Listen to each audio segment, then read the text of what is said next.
बिस्मिल्लाहिर्रहमानिर्रहीम। अस्सलाम वालेकुम स्टूडेंट्स। उम्मीद करता हूँ कि आप सब लोग खैरियत से होंगे और खुश होंगे।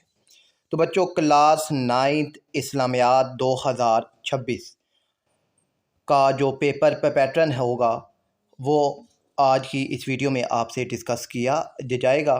तो ध्यान से बच्चों आपने समझना है कि पेपर में MCQs कितने होंगे और शार्ट सवालात कितने होंगे और कहाँ से पूछे जाएंगे और लॉन्ग सवालात। तो बच्चों सबसे पहले ये आपके पास 37, ठीक है, अल्लाह तबारक व तआला के नाम है। तो ये 37 आपने लाजमी याद करने हैं, ठीक है। इन 37 के मायने में से दो जो हैं वो आपके MCQs में पूछे जाएंगे, ठीक है। तो ये बहुत आसान है। तो ये 37 सबसे पहले आपने याद करने हैं, तो आप इनका स्क्रीनशॉट लेकर अपने पास सेव कर सकते हैं। इसके बाद बच्चों आपका फिर जो है आगे पेपर पैटर्न है, ये सारी हदायत हैं।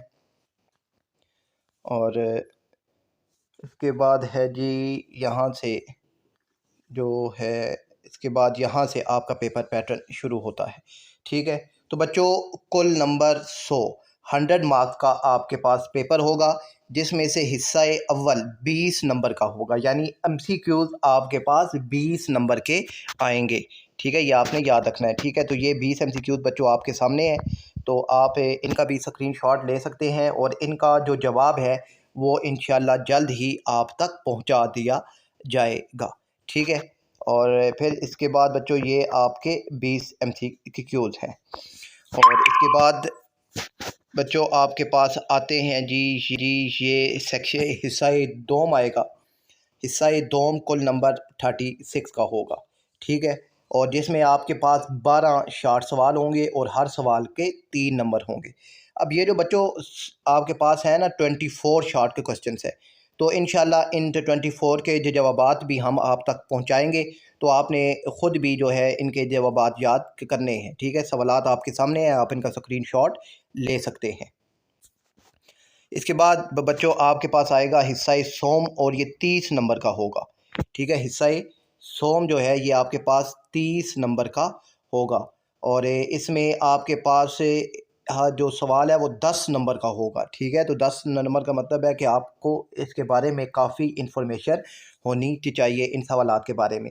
तो ये 6 सवालात हैं, ये इंतहाई अहम सवालात हैं ये 6, ठीक है। तो आपने ये 6 के 6 याद करने हैं। फिर इसके बाद बच्चों आपके पास हिस्सा चहारम आएगा और ये 14 मार्क्स का होगा। इसमें आपके पास अहादीस है और अहादीस का बच्चों आपने तर्जमा, मफ़हूम, तालीमात और अमली ज़िंदगी में इसका इतलाक़ कहाँ पर है, अमली ज़िंदगी में इसका जो यूज़ है, इस हदीस का इस्तेमाल है वो कहाँ पर है या कहाँ कहाँ हो रहा है, तो ये भी आपने याद करना है। और ये आपके पास सवाल नंबर 6 है, ठीक है। ये ध्यान से बच्चों ये अहादीस जो है ये चारों हदीस बहुत अहम है, आपने इनको समझना है। ये लॉन्ग सवालात हैं, इनको भी आपने पढ़ना है, ठीक है। उसके बाद ये बाकी आपके काम की चीज़ें नहीं हैं, आपके काम की जो चीज़ें हैं वो मैंने आपको बता दी हैं। ये हदीस इनका भी स्क्रीनशॉट आपने लेके अपने पास महफूज करना है या अपनी बुक पर आपने निशान लगाने हैं। ये लॉन्ग से सवालात हैं, इसके बाद ये शार्ट सवालात हैं। तो इंशाल्लाह इनके जवाबात भी हम आप तक पहुँचाएँगे, तो आपने ख़ुद भी इनको याद करना है। अपना ख्याल रखिएगा। अल्लाह हाफ़िज़।